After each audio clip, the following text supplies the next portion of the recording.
আবু যার গিফারি রাদিয়াল্লাহু তাআলা 5 নম্বর সাহাবা, প্রথম 5 নম্বর মুসলমান। ডাকাত ছিলেন, ডাকাত সর্দার ছিলেন, ধনীদের থেকে লুট করতেন, গরিবদের মধ্যে বন্টন করে দিতেন। সুবহানাল্লাহ বলেন না? তো ওনাকে ধনীরা দেখলেই আতঙ্ক হয়ে যেতেন, এক নামে ভয় পেতেন। গিফারের একজন আছে আবু যার, যার ওনার ছেলের নাম, এজন্য আবু যার বলে ওনাকে কুনিয়াতে ডাকা হতো। ধনীরা ভয়ে থাকতো, গরিবরা আবু যারের কথা শুনলে মনের মধ্যে প্রশান্তি চলে আসতো। সুবহানাল্লাহ। ছোটবেলা থেকেই নিজেকে আলাদা করে রাখতেন। হঠাৎ করে এক আল্লাহর প্রতি ধ্যান খেয়াল জমতে লাগলো যে মনে হয় কেউ একজন আছে, হাজার হাজার নয়, মনে হয় একজনই আছেন। कोई तो है जो निजाम हस्ती चला रहा है, वही खुदा है जो दिन को रात और रात को दिन बना रहा है, वही खुदा है। চিন্তা করতে লাগলেন যে কেউ একজন মনে আছে। তো একজন এসে ওনার ভাই আনিস, তিনি এসে বলতে লাগলেন, হযরত আনিস রাদিয়াল্লাহু তাআলা পরবর্তীতে তিনি ইসলাম ধর্ম গ্রহণ করেছেন, এসে বলতে লাগলেন আপনার মতো একজন মক্কাতে এসেছে শুনেছি। বলে কি বলেন? আমার মতো? বলে হ্যাঁ, আপনি যেমন এক আল্লাহর দাবিদার, তিনিও এক আল্লাহর দাওয়াত দেন। বলে তুমি একটু যাও খোঁজ খবর নিয়ে আসো। ও হযরত আনিস যখন খোঁজ খবর নিতে গেলেন, ওখানে মধ্যে বড় বড় ব্যবসায়ীরা, বড় বড় আলেমে দ্বীনরা, ওখানকার যখন আলেম যারা স্কলার ছিল, ইহুদি পণ্ডিতরা, তাদের দ্বীনের যারা পণ্ডিত ছিল, স্কলাররা, তারা বিভিন্ন রকমের আমার প্যারা নবী সম্পর্কে কটূক্তি করতে লাগলো, বিভ্রান্তি ছড়াতে লাগলো। এক আল্লাহর কথা বিশ্বাস করে কিন্তু নবীর কাছে যাওয়ার জন্য তাদেরকে বাধা দিতে লাগলো। যখন হযরত আনিস বলতে লাগলেন আমার প্যারা নবীর কথা, তখন হযরত আনিসকে মারতে শুরু করবেন। যখনই মারবেন, হযরত আনিস বলেন আমি আবু যারের ভাই। সুবহানাল্লাহ। সাথে সাথে এখন মেহমানদারি শুরু হয়ে গেছে, ভয় মেহমানদারি শুরু হয়ে গিয়েছে। শুনুন না সেই সাহাবায়ে রাসূলদের দাস্তান, ওই হাদিসগুলো শুনুন বুখারী মুসলিম শরীফে। এই হাদিস সাহাবায়ে রাসূলদের আদর্শ, আমরা এখন সাহাবায়ে রাসূলদের ওই ত্যাগ তিতিক্ষার কথাগুলি শুনাই না। তেনাদের যে অর্জনগুলি, তেনাদের যে কষ্টগুলি, ওগুলো যদি একবার শুনেন খোদার ইজ্জতের কসম। এবং জেনার কথা বলছে আবু যার গিফারি রাদিয়াল্লাহু তাআলা। আমার নবী বলতেন মুসা আলাইহিস সালামের জামানায় একজন দরবেশ ছিলেন যেনাকে খিজর আলাইহিস সালাম বলা হতো।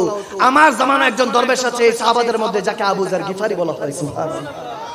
আমার জামানার দরবেশ, ফকির, সুফি, মলাঙ্গ আদমি, এক নিজের মধ্যে গুমসুম থাকা আনিস রাদিয়াল্লাহু তাআলা বলতে লাগলেন যে যখন মারতে যাবে, আমি যখন বললাম আমি আবু যারের ভাই, আমাকে তখন মেহমানদারি করতে লাগলেন। বলে আপনারা জ্ঞানী মানুষ, আপনারা কেন এরকম করছেন, ওরকম করছেন, ওনার কাছে কেন যাবেন? হুজুরে পাকের কাছে যাওয়ার জন্য নিষেধাজ্ঞা জারি করে দিলেন। বলে এনার ভাইয়ের কাছে এসে বলতে লাগলেন যে ভাই, সবার কথা শুনলাম, জেনার ব্যাপারে তহমত দিচ্ছে, সেটা মানতে লাগলাম, কিন্তু খোদার ইজ্জতের কসম ভাই কি বলবো, যখন সেই নুরানি ব্যক্তিটাকে দেখলাম, ওই মুহাম্মদ আরবিকে দেখলাম, যখন ওই চেহারা মুবারক দেখা শুরু করলাম, খোদার ইজ্জতের কসম মক্কার সমস্ত আলেম, সমস্ত ব্যবসায়ী আমার কাছে মিথ্যুক মতো মনে হতে লাগলো। সুবহানাল্লাহ। সবাইকে এতক্ষণ ওনারা সবাই মিলে আমার হুজুরকে মিথ্যুক বানাতে চাইছে। সুমা মাআযাল্লাহ। বলে এবার হুজুরে পাকের চেহারা মুবারক দেখার সাথে সাথে আমার কাছে সব মিথ্যুক মনে হতে লাগলো। সুবহানাল্লাহ। হায় হায় হায়, কেমন চেহারা মুবারক ছিল। ইউসুফ আলাইহিস সালামের সৌন্দর্যের কথা সবাই বলতে থাকে। কাত্তা ইয়াদু আন্না, মিশরের নারীরা হাত কেটে, ফল কাটতে কাটতে আঙ্গুল কেটে পড়ে গিয়েছে, খবর নাই। আবু বকর সিদ্দিক এই কথাগুলি যখন শুনতেন মুস্কি মুস্কি হাসি দিতেন। আবু হুরায়রা রাদিয়াল্লাহু তাআলা জিজ্ঞেস করতেন ভাই হাসতেছেন কেন? বলে মিশরের সুন্দরী সুন্দরী নারীদের কথা বলছে যে হুসনে ইউসুফ দেখে আঙ্গুল কেটে পড়ে গিয়েছে, খবর পায় নাই। রক্তনালী আলাদা হলে শরীরে অনুভব হয়, একটা সুই প্রবেশ করলো শরীরের মধ্যে, দুঃখ কষ্ট অনুভব হয়, আর ওখানে আঙ্গুল কেটে পড়ে গেল, কোনো কষ্ট ফিল অনুভব হলো না। কষ্ট তো হয়েছে কিন্তু ফিলিং অনুভব হলো না। বলে ইউসুফ আলাইহিস সালামের সৌন্দর্যের কথা বলছে, নারীরা আঙ্গুল কেটে ফেলে দিয়েছে। এখানে মক্কা মদিনা টাকা টাকা যুবকরা আমার কামলিওয়ালা চেহারায় ওয়াদ দোহা দেখে নিজেদের গর্দন ফেলে দিচ্ছে। ভাই এক জায়গায় আগুন লাগছে, আমার নবীর আগুনটা এক জায়গায় লাগছে, ইনশাআল্লাহ সব জায়গায় লাগবে। একটু পরে যখন আগুনটা লেগে যাবে অন্তরে, তখন দেখবেন আপনার মধ্যে, আপনার উপরে আল্লাহর রহমতের বৃষ্টিগুলি টপ টপ করে পড়তে থাকবে। কসম করে বলছি মাওলা আপনাকে ছেড়ে দেন নাই, কখনো ছেড়ে দেন নাই। ওই নবীর দামানে আসেন, তাহলে মালিক ও খালিকের নিয়ামত সম্পর্কে, বরকত সম্পর্কে বুঝতে পারবেন।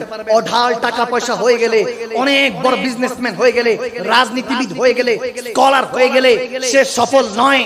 সফল হলো সেই ব্যক্তি যার সাথে আমার নবীর কানেকশন আছে, যিনি চোখ বন্ধ করলো প্যার নবীকে দেখতে পান আল্লাহর হুকুমে, চোখ খোলা রাখলো আমার নবীকে দেখতে পায়। সুবহানাল্লাহ। তাদের অন্তর জিন্দা হয়ে গিয়েছে। আপনাকে তালাশ করতে হবে। এমনি ভাবে আবু যার গিফারি তালাশে বের হলেন। যখন তালাশে বের হলেন, মক্কায় পৌঁছাতে না পৌঁছাইতে সবাই জিজ্ঞেস করতে লাগলেন, পোশাক আশাক তো একটু দরবেশানা পরে ফেলেছেন, নিজের ওই সমস্ত সব পোশাক ছেড়ে দিয়েছেন। যখন ঐতিহ্য আভিজাত্য সব ছেড়ে দিলেন। মক্কায় এসে আমার পেয়ারা নবীর কথা যখন জিজ্ঞেস করছে, এবার সব মক্কাবাসীরা মারতে লাগলো, কাফেররা মারতে লাগলো, আবু যারকে মারতে লাগলো। জেনার নামে ছুটকারা পাওয়া যায়, জেনার নামে ছাড় পাওয়া যায়, তিনি বলতেছেন না আমি কে। হায় হায় সুবহানাল্লাহ বলেন, হায় হায় আল্লাহু আকবার। কেমন আসে, মার খাচ্ছে, রক্ত পড়ছে, কিন্তু বলে না আমি সে আবু যার, যার খৌফে তোমরা মক্কাবাসীরা কাঁপতে থাকো, আমি সেই ডাকাত সর্দার। হায়, যেটা ছেড়ে দিয়ে এসেছে সেটা আর নিজের নামের সাথে লিপ্ত করতে চায় না, নিজের নামও ছেড়ে দিয়ে এসেছে, বাপ নিজের সন্তানের নামে নিজের নাম প্রসিদ্ধ হয়েছে। দেখেন সে আবু যার গিফারি 5 নাম্বার সাহাবা, মার খাচ্ছে। যখনই নবীর অ্যাড্রেস জিজ্ঞেস করে সবাই বলে হাই, প্রথম জিজ্ঞেস করে কোথা থেকে আসছো, বিনদেশি মনে হচ্ছে, আপ্যায়ন করতে হবে নবীর কথা বলার সাথে আবার মারছে, মারতে মারতে রক্তাক্ত করে বাজারে এক কোণায় পড়ে আছে। আর একা একা বলে বলে চোখের পানি ছেড়ে বলছে ইয়া রাসূলুল্লাহ, ইয়া হাবিবাল্লাহ, এই গুনাহগার আবু যারকে কি আপনি কবুল করছেন? পাপের কি প্রায়শ্চিত্ত হচ্ছে? আপনার আল্লাহ, আপনার খোদা কি আমাকে মাফ করে দিবে? একা একা মলঙ্গের মতো দিওয়ানা মাস্তানা হয়ে একা একা কাঁদতে লাগলেন, নিজে নিজের মধ্যে হারিয়ে থাকলেন। বেখুদ কিয়ে দেতে হে আন্দাজ হিজাবানা, আ দিল মে তুঝে রাখ লুঁ এ জলওয়ায়ে জানানা। নিজের অন্তরের মধ্যে তিনি কাঁদছেন আর একা একা। 3 দিন হয়ে গিয়েছে, কেউ একটা ফোঁটা খাবার দেয় না। আবু যার কাঁদছেন, বলি ইয়া রাসূলুল্লাহ, এই রক্ত কি এই এতটুকু যে আমাকে কষ্ট দিচ্ছে, এতটুকু আপনার দরবারে হাদি হিসেবে কবুল হচ্ছে? একা একা কাঁদতে লাগলেন। হঠাৎ করে একজন ব্যক্তি আসলেন, হাতে ধরলেন, ভাই আপনাকে ভিনদেশী মনে হচ্ছে, আপনাকে কে এত অত্যাচার করেছে? আসেন আমার সাথে। কোনো কিছু জিজ্ঞেস করলেন না, কোথা থেকে আসছেন, আপনার নাম কি, ধরে নিয়ে গেলেন ঘরের মধ্যে, মলম পট্টি করলেন। দাগ যখন মলম পট্টি করার পরে, দাগ মোছার পরে কিছু খাবার দিলেন, খাবার দেওয়ার পরে বলেন কিভাবে উপকার করতে পারি? আবু যার বলে উঠলেন, সবাই তো আমাকে শুধু মারে, আমাকে শুধু কষ্টই দিয়েছে, আপনি কে যে আমাকে এত আদর করলেন, এত ভালোবাসলেন? বলে আমাকে আবু তুরাব বলা হয়, তবে জামানা আমাকে শেরে খোদা আলী হিসেবে চিনে। সুবহানাল্লাহ, শেরে খোদা আলী হুজুরে পাকের প্রথম সাহাবা, প্রথম যিনি শেরে খোদা আলী আমার নবীর হাতে কালমা পড়েছেন পুরুষদের মধ্যে। তিনি বলতে লাগলেন, আমি আছি, কোনো সমস্যা নেই, বলেন কার কাছে এসেছেন, কি চান, আপনার এই অবস্থা কেন করেছে? বলে জেনার নাম নেই, ওনার নাম নিলেই তো মার খাই, আপনি তো খাবার খাওয়াইছেন, সমস্যা নেই, আপনি খাবার খাওয়ানোর পর এখন মারার রাইট রাখেন, আপনি আমাকে মারতে পারবেন, কোনো সমস্যা নেই। তারপরে বলছি আমি সেই গুম্বাদে খাজরা, সে আল্লাহর প্যারা নবী মক্কি মাদানী মুহাম্মদ আরবির সাথে দেখা করতে এসেছি সাল্লাল্লাহু আলাইহি ওয়াসাল্লাম। আমার নবীর কথা বলছেন, আমার নবীর সাথে দেখা করতে এসেছেন। আবু যার গিফারি রাদিয়াল্লাহু তাআলা কথা শুনে শেরে খোদা আলী মুস্কি হাসলেন, চোখের মধ্যে পানিটা টলমল করে উঠলো। বলে কোনো টেনশন নাই, চলেন আমি নিয়ে যাব, আপনি আমাকে স্টেপ ফলো করবেন, কাফেররা কষ্ট দিতে পারে, আমি একটু একটু পর পর যাবো, জুতার লেস ঠিক করতে থাকবো, তখন বুঝবেন যে আশেপাশে বড় বড় কাফেররা আছে, তখন নিজে আমাকে ফলো করবেন না, আপনি এদিক ওদিক তাকাতে থাকবেন। কেউ যদি জিজ্ঞেস করে কোথা থেকে আসছো, কোনো কিছু বলার দরকার নাই, আপনি একটু পাগল ভেষ হয়ে থাকেন। তো আগে থেকে মালাং শিক্ষা দিচ্ছেন শেরে খোদা আলী। যখন হুজুরে পাকের কাছে নেওয়া হলো, তখন বলতেছেন যান ওই ঘরের কাছে যান, ওখানের মধ্যে দস্তক করলে, নক নক করলে আপনাকে কেউ না কেউ নবীজির সাথে দেখা করার ব্যবস্থা করে দিবে। হায় হায়, যখন কাছে কাছে গেছে, এখন আবু যার গিফারি কাঁপতেছে, ভয় পাচ্ছে যে নবীর সামনে চেহারা কেমনে নিয়ে যায়, কিভাবে বুঝাই যে ইয়া রাসূলুল্লাহ আপনাকে ভালোবাসি, এমনি ভালোবাসি, এক আল্লাহকে ভালোবাসতে বাসতে কখন জানি এই আবু যার আপনাকে ভালোবাসতে শুরু করে দিয়েছে, কখন জানি আপনার দিওয়ানা হয়ে গিয়েছে। নিজের মধ্যে ওই ভালোবাসা যখন আগুনের সমুদ্র ঢেউ খাচ্ছে, একজনকে দস্তক দিলেন, আসলেন, কি চাই? বলে আমি একজন বাইরে থেকে এসেছি, গাফার থেকে এসেছি, আমি একটু প্যারা নবীর সাথে দেখা করতে চাই। বলে ওয়েট করো, দেখি আমি কি বলে। নবীজির কাছে গেলেন, ইজাজত নিলেন, আসার পরে বলে চলো তোমাকে প্যারা নবী ডাকছেন। যখন সে গেল, যাওয়ার পরে সরাসরি নবীর কাছাকাছি যখন গেল, গিয়ে আবু যার হাঁটু গেড়ে বসে গেলেন। নবীজির চেহারায় আনোয়ার দেখে, নবীজির চেহারা মুবারক দেখে নিজেকে সামলাতে পারলেন না। जब हुस्न था उनका जलवा नुमा, अनवार का आलम क्या होगा, हर कोई फिदा है बिन देखे तो दीदार का आलम क्या होगा। বলেন বুকের মধ্যে একবার হাত রেখে, না দেখে তো ভালোবাসেন, যদি একবার দিদার পান, ওই ভালোবাসা কোন মাকামে পৌঁছে যাবে বান্দা। খোদার কসম করে বলছি, বদরের প্রান্তরে ওই কাফেররা পালাচ্ছিল, একজন কাফের আরেকজন কাফেরকে জিজ্ঞেস করছে, সংখ্যায় আমরা বেশি, মুসলমান সংখ্যায় কম, পালাচ্ছিস কেন? বলে পালাবো না, তাদের গর্দান উড়িয়ে দিয়েছি, কিন্তু হাত থেকে কোনো তলোয়ার পড়ে নাই। এরা কেমন মুসলমান? হ্যাঁ, ওই মুসলমান যে আবু যার গিফারি যে চোখ দিয়ে সেই কামলিওয়ালাকে নবীকে দেখেছে, আর আবু বকরও দেখেছে, আবু যারও দেখেছে, আবু জাহেলও দেখেছে, আবু লাহাবও দেখেছে। যারা আবু যার আবু বকর হয়েছে, তারা আজও না দেখে ভালোবাসে, আর যারা দেখেছে তারা তো তখনই দেখে নাই, এখন কি দেখতে চায়, ঠিক না? সেই নবী সাহাবা ত্যাগ তিতিক্ষা ওনাদেরই। আব্দুল্লাহ ইবনে সালাম রাদিয়াল্লাহু তাআলা পণ্ডিত ছিলেন, স্কলার ছিলেন। ইহুদিদের আসছে নবীজির সাথে ডিবেট করতে, মুনাজারা বহস করতে যে ইহুদি ধর্ম ঠিক আছে, মুসলমান ধর্ম সুমা মাআযাল্লাহ বিভ্রান্তি ধর্ম। তেনার শাগরেদ নিয়ে আসছে, শাগরেদরা গুতা দিতেছে। বলেন না উনি তো উঠে বসে আছে, আমার প্যারা নবী তখন উটের মধ্যে বসে আছে। সুবহানাল্লাহ। আব্দুল্লাহ ইবনে সালাম বলতেছে, বলে দাড়িও কোনো কাঙ্গি করা নেই, আচরণ নেই, জুলফ মুবারকটা এরকম এলোমেলো হয়ে আছে, সাদা সিধা সাপ পাগড়ি একদম পড়ে বসে আছেন উটের মধ্যে। বলে এখানে আমার স্টুডেন্টরা, আমার শাগরেদরা এরকম বেয়াদবি করছে, গুতা দিচ্ছে, পোক করছে যে বলেন না যে ইহুদি ধর্ম সত্য, ডিবেট করতে আসছেন, চুপ করে তাকিয়ে কি দেখছেন? এখন জ্ঞানী মানুষ ছিলেন, স্কলার ছিলেন। মালাং যারা হয়, একটু দিওয়ানা হয়, তাদের জন্য তো দলিল দরকার হয় না। নবীকে যখন ভালোবাসি এমনি ভালোবাসি, ঠিক কিনা? ঠিক কিনা? আল্লাহকে যখন মানি না দেখি মানি। আব্দুল্লাহ ইবনে সালাম বলতেছেন যে প্যার নবীর এক কথায় আমার দিলে দুনিয়া আবাদ হয়ে গেল। উটের মধ্যে যখন বসে আছে তিনি সাহাবাদের ফলোয়ারদেরকে জিজ্ঞেস করতে লাগলেন, এই সাহাবারা তোমরা কি চাও হায়াতের মধ্যে, রিজিকের মধ্যে বরকত আসুক? আপনারা চান? কে কে চান দুই হাত তুলে দেখি তো, একটু চান কিনা? আল্লাহু আকবার। ইয়া রাসূল, ইয়া গফুর, জিন্দাবাদ। আল্লাহ এই পাগলকে হযরত কায়েসের সাথে, মজনুর সাথে কবুল করুন। আমিন বলেন। তেনার মত আমাদেরকে পাগল হওয়ার তৌফিক দান করুন। আমিন বলে। হ্যাঁ, হায়াতে রিজিকে বরকত। প্যারা নবী সাহাবাদেরকে জিজ্ঞেস করছে, হে সাহাবারা, হে মুসলমানরা, তোমরা কি হায়াতে রিজিকে বরকত চাও? বুখারী হাদিস বলছে, হাযা হাদিসুন সহিহ। প্যারা নবী যখন এটা বলছেন, বলে একটা শব্দ শুধু বললেন, সাহাবারা বলছে, ইয়া রাসূল আপনি যদি দয়া করেন, আপনি যদি একটু মেহেরবানি করেন। নবীজি তখন বলতে লাগলেন, আব্দুল্লাহ ইবনে সালাম বলতেছেন, আমি শুনলাম, তিনি বললেন, নিজেদের মধ্যে মহব্বত পয়দা করো, শক্ত করো, মুমিনকে ভালোবাসো, নিজেদের সম্পর্ককে মজবুত করো। সুবহানাল্লাহ। মুমিনকে ভালোবাসো, মুমিনের জন্য দোয়া করো, সম্পর্ক মজবুত করো। এটা করলে কি হবে? হায়াতে রিজিকে বরকত পাবে, হায়াতে রিজিকে বরকত পাবে। বলে আব্দুল্লাহ ইবনে সালাম বলতেছে, বলে আমি এটা শুনেই আমার দিলে দুনিয়া আবাদ হয়ে গেল। বলে সাহাবারা এটা শুনে চোখের পানি ছেড়ে কাঁদছে আর এভাবে তাকিয়ে আছে। বলে এখানেও দেখলাম স্টুডেন্ট, এখানেও দেখলাম টিচার, এখানেও মুরিদ দেখলাম, মুর্শিদ দেখলাম, এখানেও সাহাবা দেখলাম, পয়গম্বর দেখলাম। আর এগুলো আমার কামবাক, এদেরকে কি শিখাইছে আমাকে এখনো ধাক্কা দিচ্ছে।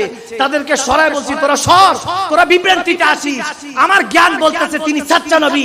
নবীজির কাছে গেলেন, নবীজি মুস্কি হাসিতে বলতেছে, কি চাই, কি করতে পারি, কোন খেদমত করতে পারি? বলে, ইয়া রাসূলুল্লাহ, ইয়া হাবিবাল্লাহ, কিচ্ছু চাই না, আপনার কদম ধরতে চাই, আমাকে কলমা পড়িয়ে মুসলমান হিসেবে কবুল করে নিন। সুবহানাল্লাহ।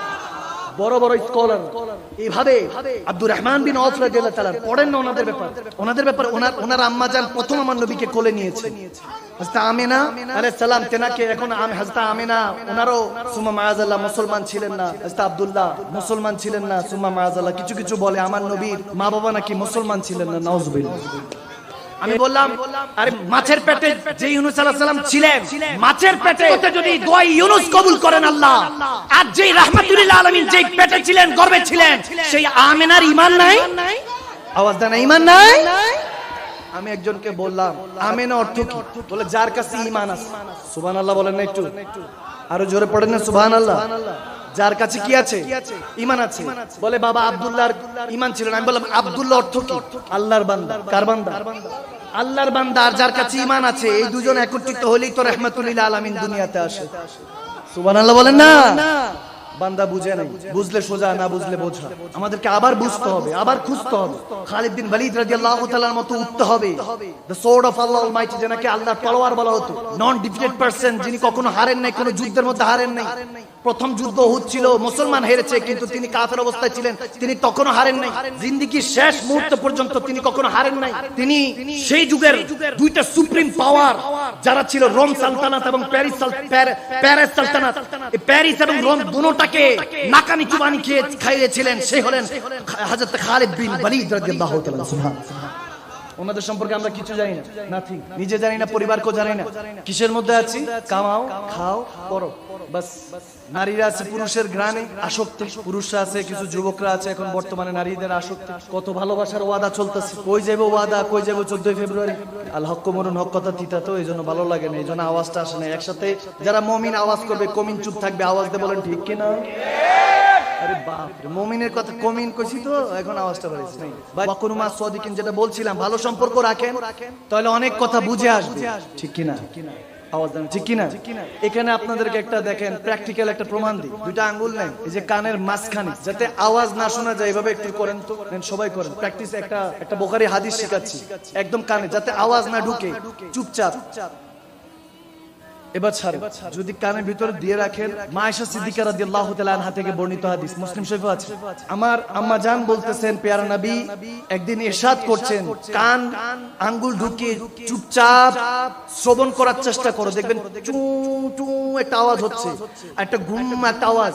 এই আওয়াজটা যদি শুনতে পান, নবীজি বলতেছেন, তাহলে তার অন্তরের মধ্যে এখন ঈমান আছে। কারণ কেন? আম্মা জান আয়েশা সিদ্দিকা বলেন, ইয়া রাসূলুল্লাহ, এটার কারণ কি? বলে, এটার কারণ হলো হাউজে কাউসার থেকে টপ টপ করে যে পানি পড়ছে, এটা হলো সেই আওয়াজ। আরো জোরে বলেন না সুবহানাল্লাহ, বলেন না। তো ঘরে গিয়ে একা একা ট্রাই করেন, যদি দেখেন ঈমান আছে, তাহলে আজকে থেকে নিজেদেরকে পরিবর্তন করার চেষ্টা করব ইনশাআল্লাহ। আরো জোরে ইনশাআল্লাহ। তাহলে জ্ঞান দুই রকমের, একটা বুঝা, একটা দেখা। দেখা শোনা আর বুঝা পার্থক্য আছে। যেমন জিহ্বার পার্থক্য আছে, তেমনি ভাবে বুঝারও পার্থক্য আছে, দেখারও পার্থক্য আছে। দুই হাত, দুই পা, দুই কিডনি, সব দুইটা, কিন্তু মন একটা। মন কয়টা? একটা। এক মন দিয়ে কয়জনকে রাজি করবেন? সবাইকে রাজি করতে পারবেন না। সবাইকে রাজি করতে করতে একদিন দেখবেন আপনি নারাজ হয়ে গেছে। এগুলো থেকে বুঝে শুনে কাজ করতে হবে। সামনে আমাদের অনেক বড় দায়িত্ব আসছে। হযরত সুলাইমান আনসারী, মুহাদ্দিস আযম, জামিয়ার প্রখ্যাত মুহাদ্দিস আযম হুজুর কেবলা, যখন আমরা বুখারী ওনার থেকে পড়তাম, তখন হুজুর এরকম, উনি পড়াচ্ছেন এরকম, আনসারী হুজুর কেবলা, আল্লাহ হায়াতের মধ্যে অফরন্ত বরকত দেখ, আমিন বল।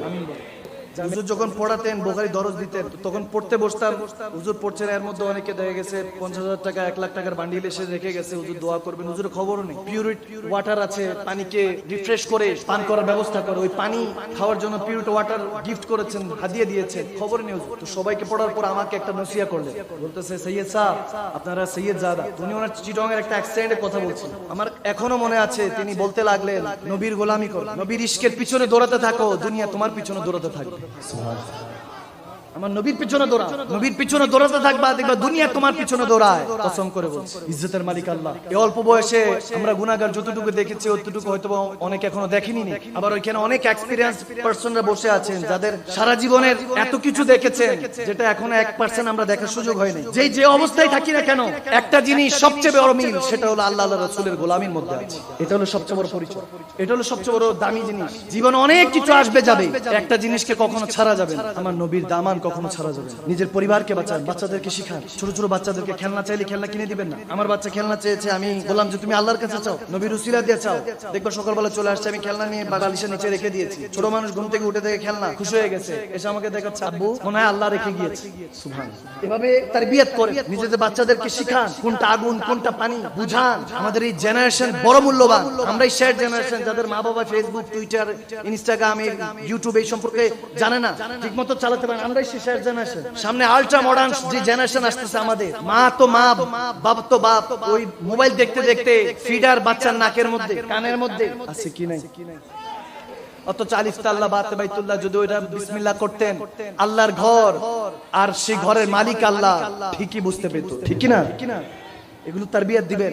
আগে কিছু বলছি, আপনারা কষ্ট নিবেন না, কারো খারাপের জন্য বলছি না। আপনার ভালো হলে আমার নবীর চোখের পানি হয়তো বা কমে যেতে পারে। রাব্বি হাবলি উম্মতি বলে গুনাহগারের জন্য তো কান্না করছে, এই কান্না বন্ধ করার শুধু আমরা চেষ্টা করছি, এছাড়া আর কিছুই না। নবী কাঁদছেন, উম্মত হিসেবে সহ্য হয় না। ওই জামানা হলে হয়তো বা জানটা দিয়ে বুঝাই দিতাম, ইয়া রাসূলুল্লাহ আপনি টেনশন করেন না, এই গুনাহগার উম্মত, আপনার এই নাদান উম্মত, এই গুনাহগার উম্মতটা এখনো আছে। সেদিন লাগলে বদর, খায়বার, কারবালা আরেকটা হবে, তারপর ইয়া রাসূলুল্লাহ আপনার অন্তরে কোনো কষ্ট যেতে আমরা দিব না, ঠিক না? ওই চেষ্টা আসতো। এখন সরকারের বিরুদ্ধে কথা হলে মামলা হয়ে যাবে, কিন্তু আমার নবীর বিরুদ্ধে কথা হচ্ছে, বেয়াদবি করছে, গুস্তাখি করছে, বলার কেউ নেই, ওপেন গুস্তাখি করছে, নাউজুবিল্লাহ সুম্মা মাআযাল্লাহ। কি আল্লাহ তেনাদেরকে হেদায়েত দান করুক। যদি হেদায়েতের জন্য কবুল না হয়, তাহলে নাস্তা নাবুদ করে দিক, এরকম আছে। বলে মক্কায় নিরাপদ থাকবে, মদিনায় তো কিয়ামতের সময় গাদা গরু বাঁধা হবে, নাউজুবিল্লাহ। কোন জায়গায় চলে আসছি? কি শিখাচ্ছে? খৌফ করেন, ভয় করেন। নবীজিকে চেহারা দেখাতে হবে কবরে গেলে। নবী যদি বলে লা আদরি, চিনি নাই উম্মতকে, বেঈমান, কাফের, গাদ্দার, কি হবে? যার কবর ঠিক নাই, তার হাসর কিসে? হাসরে নবী রাসূলরা থাকবেন, মুমিনদের উঠানো হবে, কোন কাফেরদেরকে উঠানো হবে না কবর থেকে। নবী চিল্লে তার জন্য হাসরের ব্যবস্থা করা হবে, নবী না চিল্লে ওই ফিনারে জাহান্নামে খালিদিনা, কবর থেকে তার জন্য চিরস্থায়ী জাহান্নামে নিক্ষেপ করে দিবে আমরা, ঠিক কি না?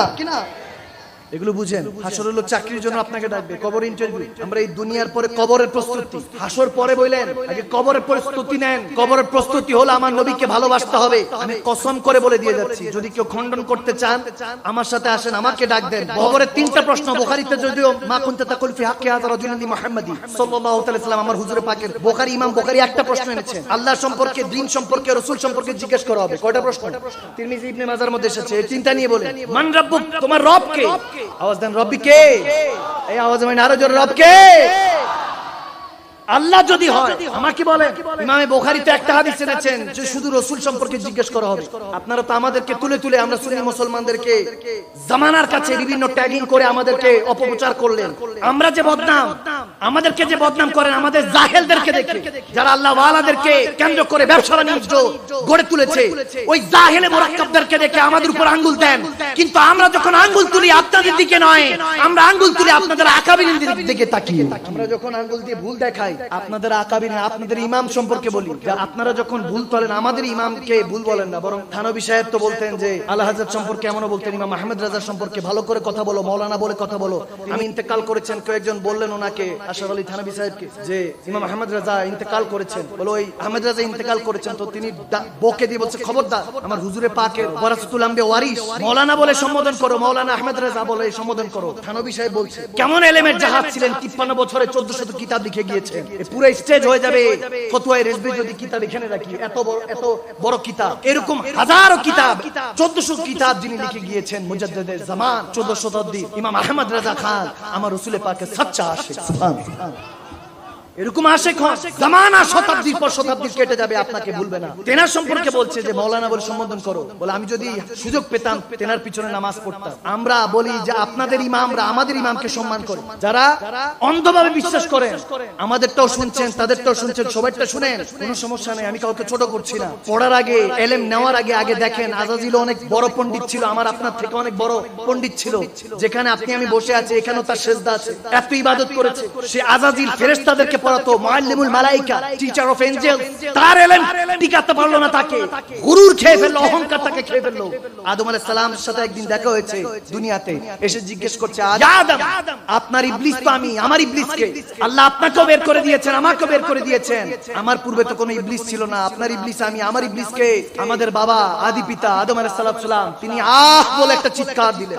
দেওয়ার পরে বলতেছে, হ্যাঁ তুমিও জান্নাত থেকে বিতাড়িত, আমিও জান্নাত থেকে বিতাড়িত, তুমিও গোস্তাখি করেছো, আমি জান্নাতে গন্ধম ফল পেরে জান্নাত থেকে বের হয়েছি, তুমি হুকুম অমান্য করেছো, আমিও হুকুম অমান্য করেছি, তবে তোমার আমার মধ্যে পার্থক্য আছে।